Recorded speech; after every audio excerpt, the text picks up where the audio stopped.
Mga kapatid, Hulyo na po. Salamat po sa Panginoon. Konting kembot na lang, December na naman.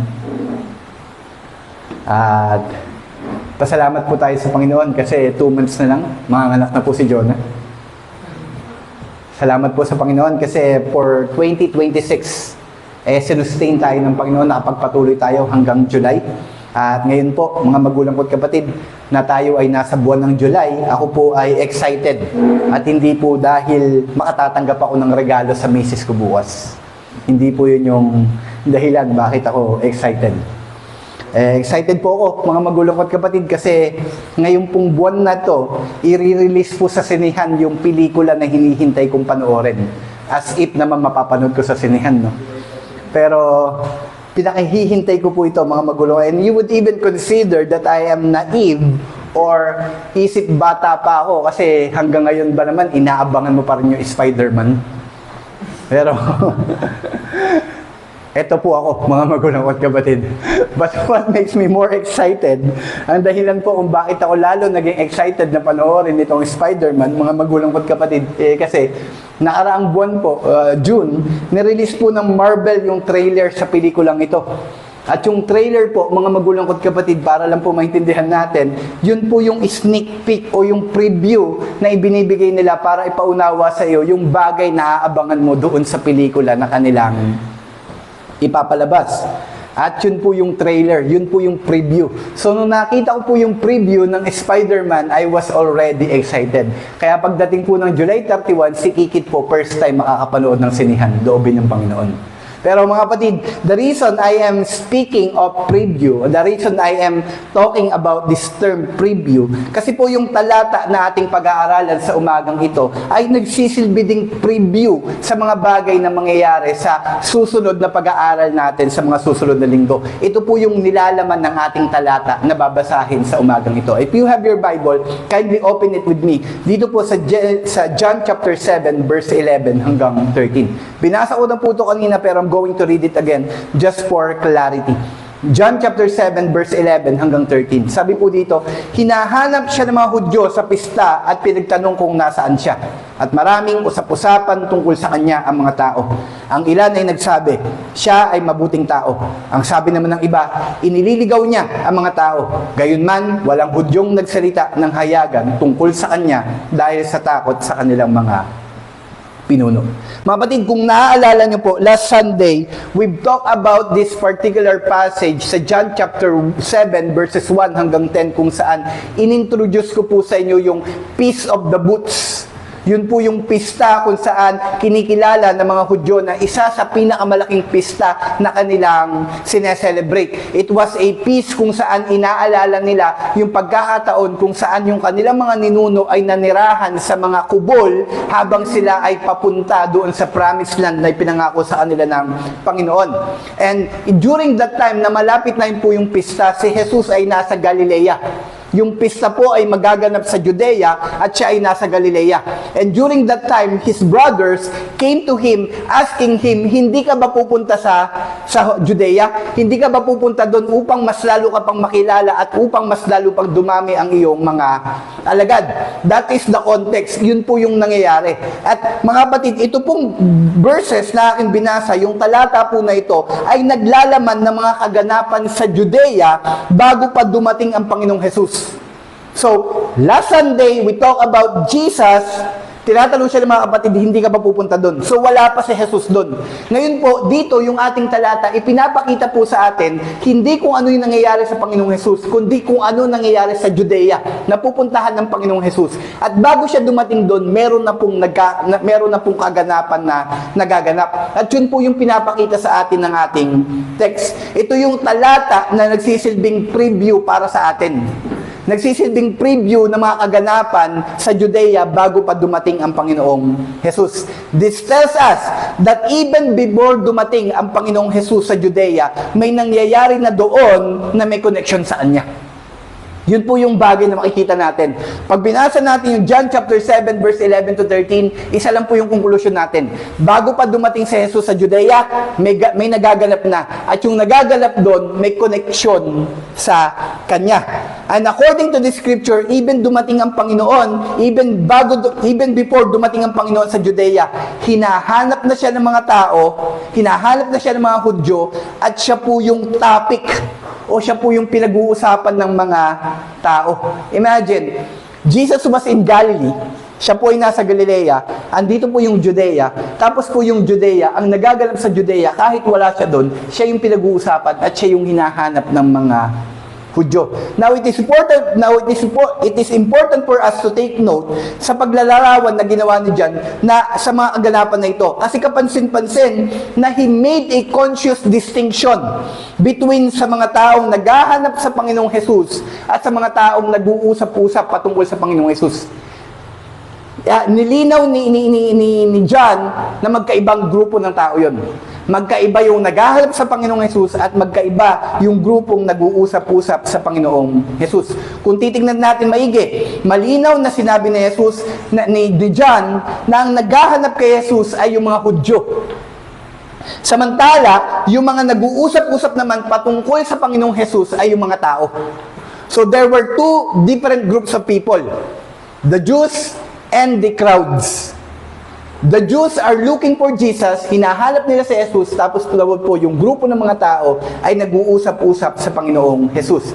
At napakahalaga po ng pagkakaiba na yon, mga magulang ko't kapatid. Kasi what we need to realize is the fact na yung mga Hudyo na tinutukoy dito, Hudyong naghahanap sa Panginoong Jesus, hindi po ito yung kabuuan ng tao sa Judea. Yung Hudyo po dito, mga magulang ko't kapatid, they are the Jewish authorities. They are the religious leaders. So yung mga naghahanap sa Panginoong Jesus, yung mga relihiyoso, yung mga leader nila sa kanilang mga sinagoga. Samantala, yung mga nag-uusap-usap naman, mga magulang ko't kapatid, those were the different groups of people. Remember, mga magulang ko't kapatid, yung panahon na yon, malapit na yung pista. At yun po yung pista na pinakamalaking pista sa kanilang history. Therefore, dahil pinakamalaking pista yun, mga magulang ko't kapatid, yung bawat tao po sa Israel nagkakatipon sa Judea. So may mga tao po doon na taga-Judea at meron po doon mga taong taga-Galilea. Doon po sila nagtitipon. At sila po yung mga taong nag-uusap-usap patungkol sa Panginoon. Tapos meron pang isang grupo ng tao na dumating doon. Yun po yung grupo ng mga tao na hindi nakatira sa Israel pero mga Hudyo. Sila din po ay pumunta sa pista. At lahat sila, mga magulang ko't kapatid, nag-uusap-usap kung sino ang Panginoong Jesus. Kung ano yung opinion nila patungkol sa Panginoong Jesus. Yun po yung kanilang pinag-uusapan. Habang yung mga religious leaders naman, mga taong may katungkulan, hinahanap naman ng Panginoong Jesus. And take note, kaya nila hinahanap ang Panginoong Jesus is because they wanted to kill Him. Now, not literally na gusto agad nilang patayin ng Panginoong Jesus. Ang gusto lang talaga nila, hulihin ng Panginoong Jesus, litisin siya, at mapatunayang siya ay nagkasala. So, in essence, gusto pa rin talaga nilang patayin ng Panginoong Jesus. Pero that is the preview. Yun yung atmosphere na meron sa Judea before Jesus came sa Judea. Bago pa siya dumating sa lugar na yun, bago pa siya dumating sa pista, ito na yung atmosphere. Ito na yung nangyayari. Pero, sinabi din ni John, mga magulang ko't kapatid, na although nag-uusap-usap yung mga tao patungkol sa Panginoong Jesus, at lahat sila may opinion sa Panginoong Jesus. Yung iba sinasabi nila, mabuting tao ang Panginoong Jesus. While yung iba sinasabi naman, masama siyang tao. Lahat sila may opinion. Pansinin niyo po, ang sabi po ng text natin, hindi nila ipinapahayag publicly kung ano man yung opinion nila sa Panginoong Jesus. Ayaw nila na ipahayag yung kanilang opinion sa Panginoong Jesus. Ibig sabihin, pag nag-uusap-usap sila, may hina lang yung usap nila. Yung parang, ganun lang yung kanilang bulungan lang. Ayaw nila, bakit po? Kasi natatakot sila sa mga Hudyo. Yung mga Hudyo doon, mga magulang ko't kapatid, is the religious authorities. And according to the text, some believe that Jesus is guilty, while others believe na siya ay mabuti. Pero, pareha sila, mga magulang ko't kapatid, hindi nila isinasa publiko ang anuman ang opinion nila sa Panginoong Jesus. Pero at the same time, hindi din naman sinabi ni John. So, from this we can say, na although sinasabi ni John na hindi lahat ng tao ay naniniwala sa kanya, sinabi din ni John na hindi lahat ng tao ay hindi naniniwala sa kanya. So, merong naniniwala, merong hindi naniniwala. Pero, lahat sila tahimik lang. Diba? Lahat sila tahimik lang. Ayaw nilang ipubliko yung mga bagay na kanilang opinion. Bakit po? Kasi nga, natatakot sila. And regardless kung mabuti man o masama, tama man o mali ang kanilang pananaw sa Panginoong Jesus, ito ay isang bagay na isinasarili na lamang nila at nananatili na lamang sa kanila kasi nga natatakot silang ipahayag ito. And from this particular detail, mga magulang ko't kapatid, pinapakita sa atin ito yung isang importanteng katotohanan. At ano po yun? Lahat ng tao during that time ay may opinyon at pananaw sa Panginoong Jesus. Ngunit, certain factors around them o meron pong mga bagay sa paligid nila ang nagiging dahilan kung bakit hindi nila ito ipinapahayag. At mula po dito, mga magulang ko't kapatid, dito ko po gustong kunin yung mensahe natin sa umagang ito. This is our message. The identity of Jesus is a topic that divides human opinion, yet fear of human authority kept them from having an open discussion. O sa Tagalog, ito po yung ating mensahe. Ang pagkakakilanlan ni Jesus ay isang usapin na naghahati ng opinyon ng tao. Ngunit ang takot sa otoridad ang pumipigil sa kanila na hayagang talakayin ito. Ano po yung mahalaga dito, mga magulang ko't kapatid? This is an important truth that we need to take note of. Bakit po? Kasi as people, we all hold authority. And we are also surrounded by people na meron ding authority sa atin. Napansin niyo po ba ito, mga magulang ko't kapatid? Lahat po tayo dito may authority. At lahat din po tayo napapaligiran ng mga taong may authority din sa atin. At kung paanong yung mga tao dito sa ating text ay natakot ipahayag ang kanilang pananaw patungkol sa Panginoong Jesus because of the authority na meron ang mga tao sa paligid nila, it could be possible, mga magulang ko't kapatid, na meron ding bagay may mga tao din sa paligid natin na natatakot ding ipahayag yung kanilang opinion sa Panginoong Jesus because of us. Nagigisi po ako na, di ba dito sa ating text, may opinion yung mga tao sa Panginoong Jesus, pero hindi nila pinapahayag. Bakit po? Kasi natatakot sila sa mga Hudyo. It could be possible that there are people in your life right now na kaya hindi mo rin ipinapahayag ang iyong pananaw sa Panginoong Jesus kasi natatakot ka sa kanila. Kasi ayaw mong marinig nila. Nagigisi po, may mga tao ka sa paligid mo na ayaw mong marinig yung opinion mo patungkol sa Panginoong Jesus. And at the same time, may mga tao din sa paligid mo na mayroong opinion sa Panginoong Jesus na hindi nila maipahayag kasi natatakot din sa'yo. Am I making sense, mga magulang? So the question today is this: anong klaseng authority ang ine-express mo? At anong klaseng authority ang ine-exercise ng mga tao sa paligid mo? That is the question that we need to ask. This is an important question, mga magulang ko't kapatid, because we need to reflect that, because as we can see, may factor yung authority sa ating paligid kung bakit hindi natin hayagang matalakay ng mga tao ang kanilang pananaw sa Panginoong Jesus. Ito po yung bagay na dapat natin makita. Let us begin to reflect. Am I a person na yung mga tao palagay silang sabihin yung pananaw nila sa Panginoong Jesus? Am I that kind of person? That is an important question. At yung mga tao ba sa paligid ko ngayon, are they a group of people na palagay akong sabihin sa kanila kung ano man yung pananaw ko patungkol sa Panginoong Jesus? At importante po yung tanong, mga magulang ko't kapatid, kasi dito sa ating text, dalawang bagay yung malinaw na pinapakita sa atin ito. Una, ipinapakita sa atin ito that everyone has opinion about Jesus. At pangalawa, ipinapakita din ito na fear of authority prevents an open discussion about it. So let us look at the first point. Everyone has opinion about Jesus. Sa verse 11 to 12, sabi po doon, hinanap siya ng mga Hudyo sa pista at pinagtanong kung nasaan siya. At maraming usap-usapan tungkol sa kanya ang mga tao. Ang ilan ay nagsabi, siya ay mabuting tao. Ang sabi naman ng iba, inililigaw niya ang mga tao. Kung papansinin natin maigi itong text na binasa ko, mga magulang ko't kapatid, ang mga tao na binanggit dito sa talatang ating binasa ay yung may kanya-kanyang opinyon patungkol sa Panginoong Hesus. At sila po ay binubuo, hindi lamang ng mga Judeans, sila po ang mga magulang ko't kapatid, sila po yung mga Hudyo na nakatira sa Galilea, sila din ay mga Hudyong nakatira sa Galileas, as well as mga Hudyo na nakatira sa ibang lugar na umuwi lamang sa Judea kasi nga po merong pista. Every kind of people during that time was in Judea, and every one of them meron pong opinion sa Panginoong Hesus. All of these people merong pananaw patungkol sa Panginoong Hesus. Napansin niyo po, nag-uusap-usap sila.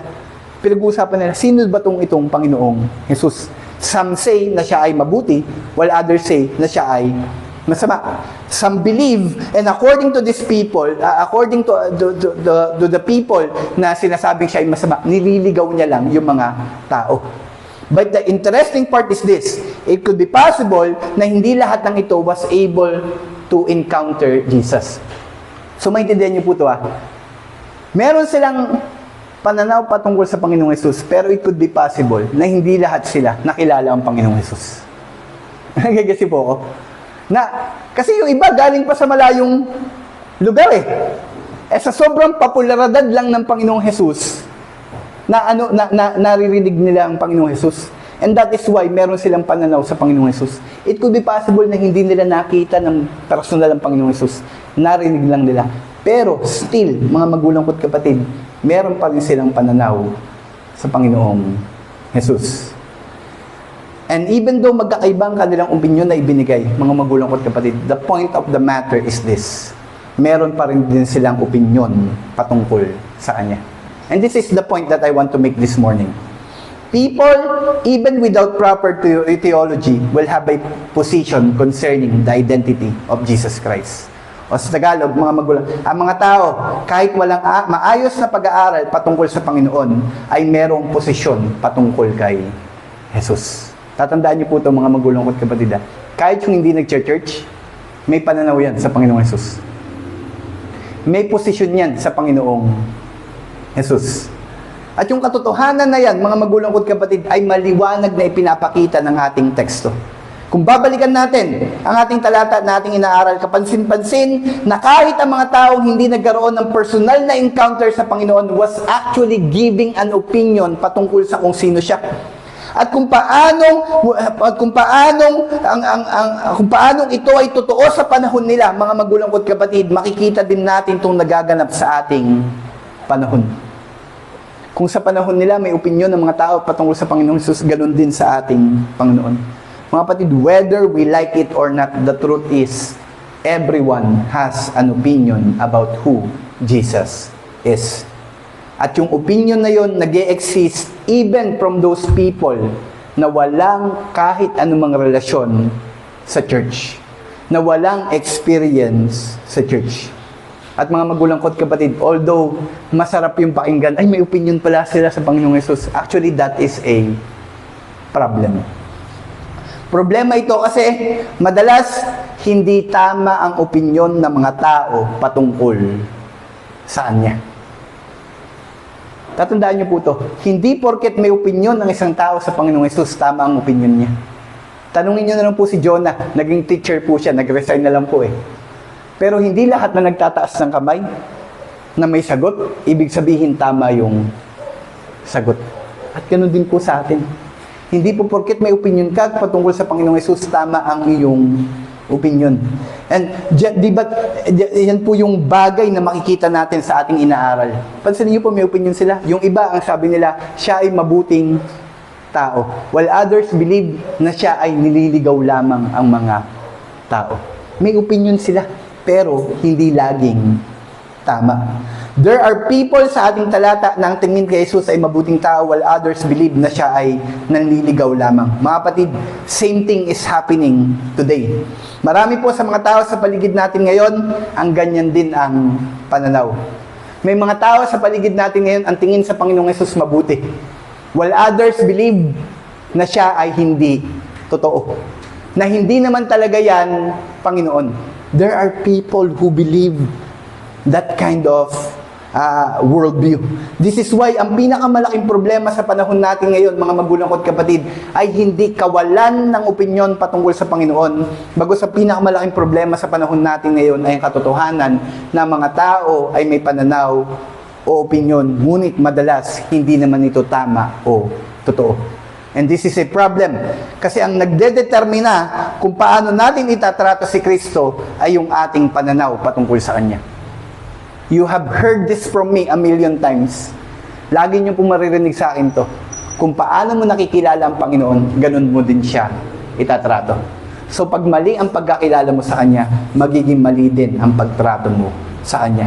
At di ba ito nga po yung nangyayari dito sa ating text? The Jews were looking for Him.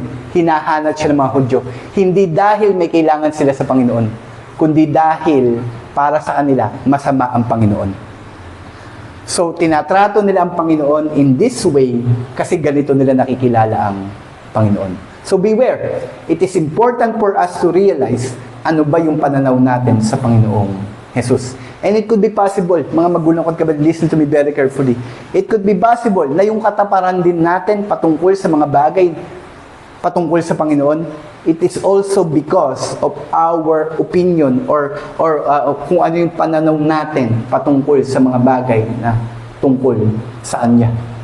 But another problem na binadala nito, mga magulang ko at kapatid, is this. The opinion is being transferred sa maraming tao, especially sa mga bata. Tatandaan niyo po ito, ha? Problema na mali yung opinion mo. Problema na po yun. Ito pa yung isa pang problema, na itatransfer mo pa yan. Na ituturo mo pa yan sa maraming tao sa iyong paligid. I don't know if you notice this, mga magulang ko at kapatid, but let me show you this truth. Ang mga bata, dahil sa kanilang curiosity, mga magulang ko at kapatid, will eventually have an opinion patungkol sa Panginoon. Napansin niyo po yung mga bata. Laging curious yan, laging nagtatanong. Tapos, yung mga sasabihin mo sa kanya, yun po yung tatanggapin niyang katotohanan.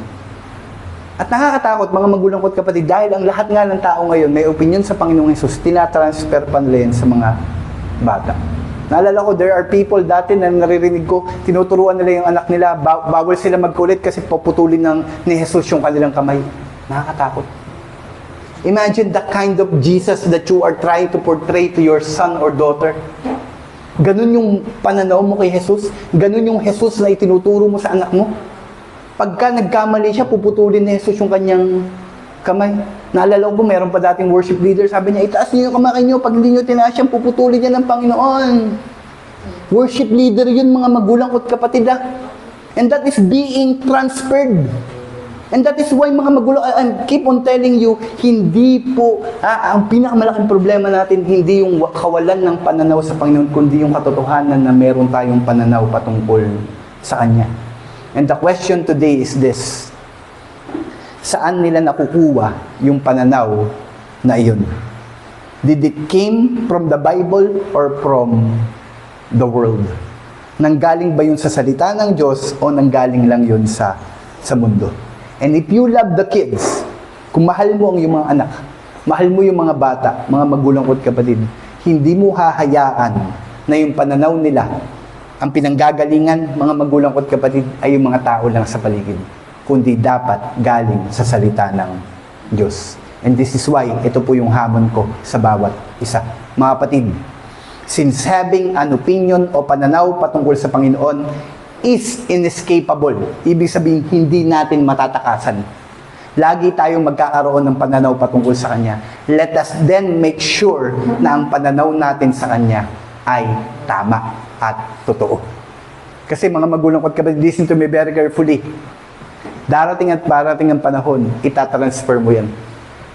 The question is, yung tinatransfer mo ba ay tama o mali?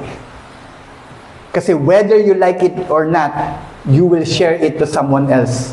And if you are sharing something na hindi tama, then it wouldn't help the person na makatatanggap niyan. This is why, let us value right theology. Kung hindi natin matatakasan magkaroon ng pananaw sa Panginoong Hesus, isa pong hamon ko sa inyo sa oras na to, i-value po natin yung theology. Pahalagahan po natin yung tamang doktrina. Hindi lamang para sa ating mga sarili, kundi rin para sa mga tao sa paligid natin, particularly para po sa mga mahal natin sa buhay. Kasi imagine niyo po mga magulang at kapatid, may mga mahal ka sa buhay na ganito yung paniniwala. I believe may mga mahal pa rin tayo sa buhay ngayon na hanggang ngayon naniniwala pa rin sa malas at swerte. Naniniwala pa rin sa mga bagay na hindi naman talaga totoo. And the question is, ikaw ba, ano yung authority na pinapakita mo sa kanila? Are you actually transferring your authority to them? Are you actually sharing your beliefs to them or not? With that being said, would you want the people in your life to be discipled by the world or by the word? Ngunit hindi mo sila matutulungan kung ikaw mismo, mga magulang ko't kapatid, hindi mo pinapahalagahan yung pagkakilala mo sa Panginoon. The moment na ikaw hindi mo rin itinatama yung pananaw mo sa Panginoon, hindi mo rin matutulungan yung mga tao sa paligid mo. And this is a shout out especially to the moms, dun sa sa magiging mother, sa magiging magulang. I-value po natin yung right theology. Kasi tuturuan po natin yung ating mga anak. Mga magulang ko't kapatid, sa umagang ito, nananawagan ako sa bawat isa. Huwag nating katamaran ang mga Bible study, Sunday school at pagsisimba. Mga kapatid, learn to see that these activities, yung mga bagay na ito, ay hindi mo lang ginagawa para sambahin ng Panginoon. Yung mga bagay na ito ay ginagawa mo rin para Para maprotektahan mo ang iyong sarili. At para maprotektahan mo rin yung mga tao sa paligid mo. In a generation wherein we are overwhelmed with information, i-prepare po natin ang ating sarili na handang sawayin ang mga maling pananaw patungkol sa Panginoon sa magitan ng pagkakaroon ng tamang pananaw sa Kanya. Alam niyo po sa Biblia, isa po sa nakakatuwang pagkakataon sa Biblia, yung katotohanan na hindi na in-explain ni Pablo yung mga maling katuruan sa mga Kristiyano. Ang i-explain lang paulit-ulit ni Pablo, alam niyo po kung yung tamang katuruan. Yung doktrina ng Panginoon. Kasi para sa Kanya, kapag alam mo yung tama, madali mo na maiiwasan yung maling katuruan. And this is why, isa pong hamon ko sa inyo sa oras na to, let us love the Lord with our minds. Hindi lang with our hearts, hindi lang with our strengths. Let us love the Lord with our minds. Ano po natin, pagtiyagaan po natin kilalanin ng Panginoon sa mga Bibliang kaparaanan. Huwag lang po tayo magkaroon ng pagkakilala sa Kanya. Everyone will have an opinion about Jesus Christ. But I hope and I pray na magkaroon ka ng distinction sa lahat ng tao.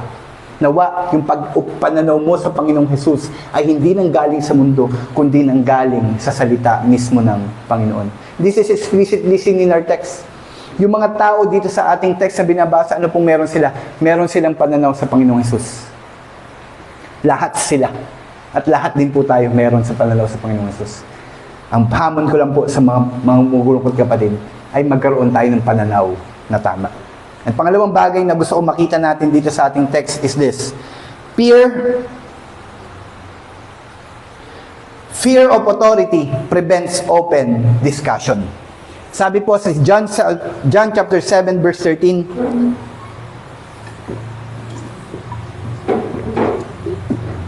gayunman, walang Hudyong nagsalita ng hayagan tungkol sa Kanya dahil sa takot sa kanilang mga pinuno. Kapansin-pansin po, mga magulang ko't kapatid, na hindi lang sinabi ng ating talata na sila'y natakot ipahayag ang kanilang opinyon, but it also tells us kung kanino sila natakot. Nakita niyo po? Hindi lang sinabi na natatakot silang ipahayag nila yung kanilang opinyon, sinasabi din dito kung kanino sila natatakot. Kanino sila natatakot? Doon sa kanilang mga religious authorities. Doon sa kanilang mga pinuno.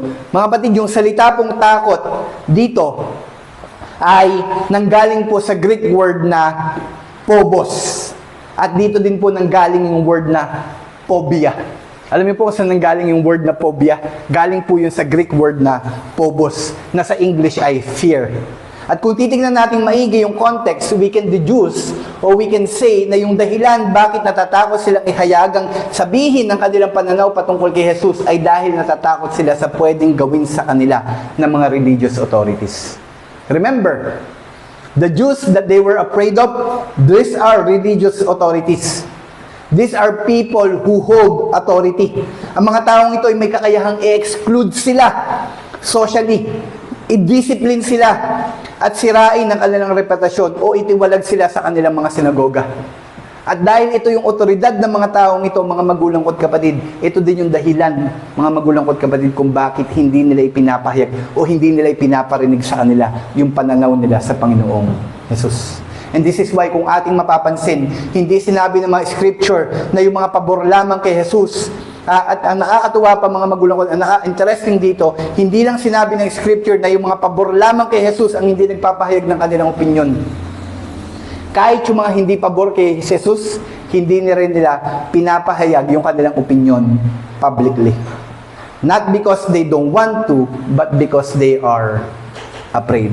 So dito sa ating text, di ba? Parang normal na yung mga hindi pabor kay Jesus manahimik. Yung mga hindi pabor maging loud. Pero dito makikita natin kahit pabor sila, hindi sila pabor, parehas silang nananahimik. At yun po yung bagay na pinapakita ng ating text. And this is actually important kasi from this, ipinapakita sa atin ito yung katotohanan na external pressure can keep an individual from openly expressing their conviction of Christ. O sa Tagalog po, mga magulang ko't kapatid, ang mga bagay na nangyayari sa ating paligid ay nakaka-impluwensya kung bakit ang isang tao ay napipigilang ihayag ang kanilang opinyon tungkol kay Jesus. And you know what? While I was studying this particular passage, ang mas naging evident sa akin, as naging naaalala ko lagi, itong ating outreach. Kasi mga kapatid, this truth should not just serve as a challenge to us na wag lamang hayaan ang mga bagay na nangyayari sa ating paligid ang maging dahilan kung bakit hindi natin hayagang ipapakita yung ating pananaw sa Panginoong Jesus. Mga kapatid, this truth should also serve as a warning to us na baka mamaya tayo din na merong impluwensya sa ating paligid, tayo din ay nakaka-impluwensya sa ating paligid kung bakit hindi hayagang na pagdidiskusyonan ang Panginoong Jesus. This is particularly very personal to me. Ako po, mga magulang ko't kapatid, has a limited authority. People call me pastor. People call me kuya. And people has known me as a person na merong pong alam sa Biblia. And there are times that I should be careful, mga magulang ko't kapatid, na baka mamaya dahil sa kung sino ako, napipigilan nito yung mga tao na magbigay ng opinion patungkol sa Panginoong Jesus. Kasi natatakot sila sa mga bagay na gagawin ko sa kanila. Am I making sense, mga magulang ko't kapatid? Baka mamaya ganun din yung nangyayari. Kung paano mga religious authority ay nagiging dahilan kung bakit hindi mapag-usapan ng mga tao publicly sa Jesus, baka mamaya nagagawa din natin yan sa mga tao sa paligid natin. And that is why I am warning everyone. What I want us to understand is this. Just like the Jews in their text, it could be possible na may mga tao din sa paligid natin who treats us as someone na may kakayahang exclude natin sila o meron tayong gawin sa atin sa kanila na natatakot silang maranasan from us. And because of this, maaring hindi sila nagiging completely honest sa'yo sa kanilang opinion patungkol sa Panginoon. Have you ever had that? Ako po lagi ko pong sinasabi, mga magulang ko't kapatid, magkaiba yung pagmamahal at pagtitiwala. Just because you love someone doesn't mean you actually trust them. And this is the reason, mga kapatid, kung bakit minsan kahit mahal na mahal mo yung tao, hindi mo sinasabi sa kanya yung totoo. Bakit po? Kasi natatakot ka na baka mamaya hindi niya kayang tanggapin. Hindi ka tiwala sa kanya na kaya kanyang patawarin pag sinabi mo sa kanya yung totoo. Kahit mahal na mahal mo pa siya. At dahil mahal na mahal mo siya, ayaw mong hindi kanya patawarin. And the reason why I'm saying this is because baka mamaya may mga tao din sa paligid natin, mga magulang ko't kapatid, na hindi tiwala sa ating magsabi ng totoo patungkol sa pananaw nila sa Panginoong Jesus. There are people, it could be possible that there are people here na meron silang pananaw patungkol sa church, pananaw patungkol sa Panginoong Jesus, that they can't completely be honest. Not because they don't want to, but because hindi lang sila tiwala. And this is why, this morning, ito po yung panawagan ko sa bawat isa.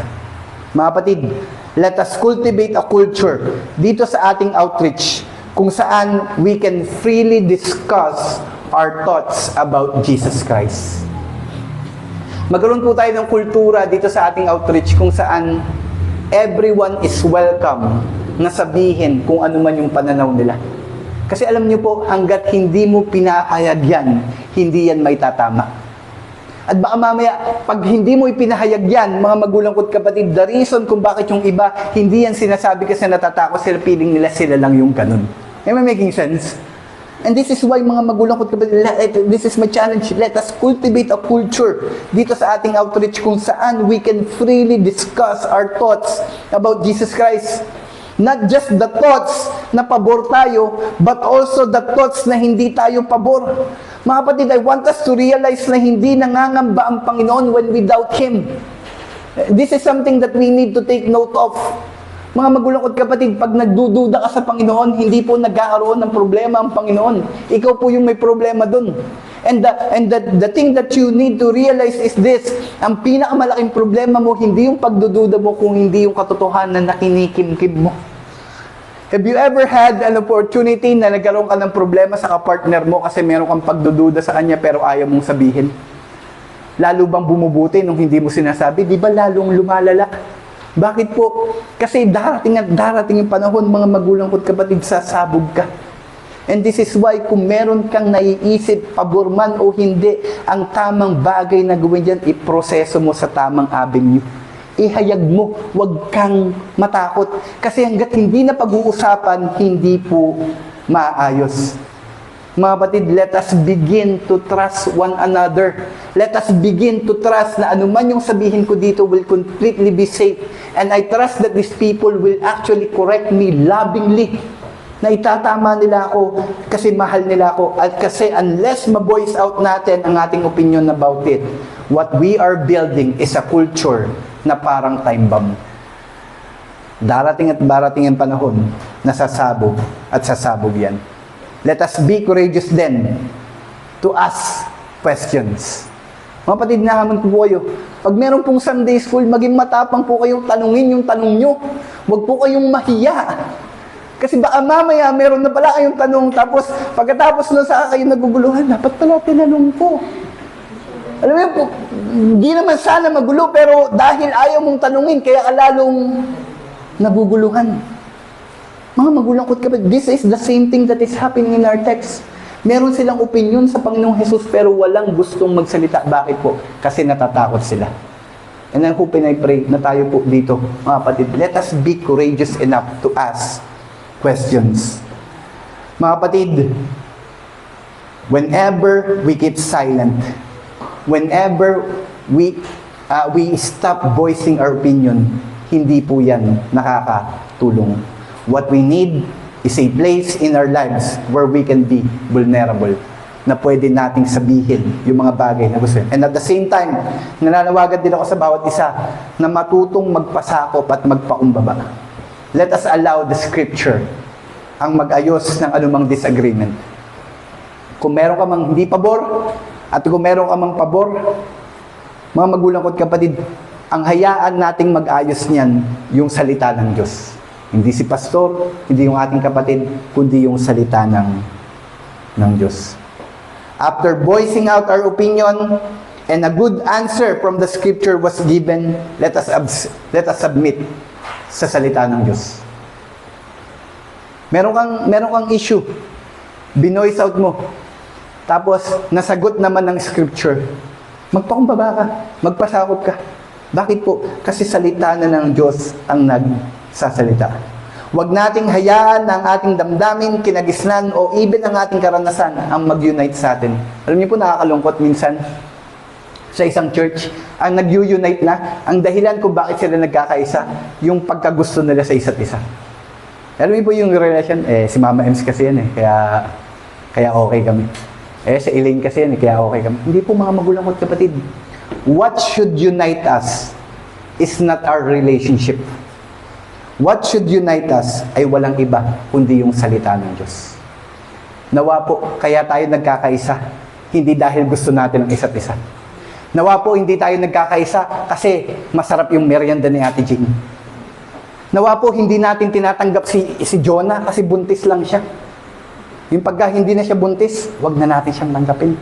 Nawa po, hindi ganun yung dahilan natin kung bakit tayo nagkakaisa. Mga magulang ko't kapatid, nawa po kaya tayo nagkakaisa ay dahil sa salita ng Diyos.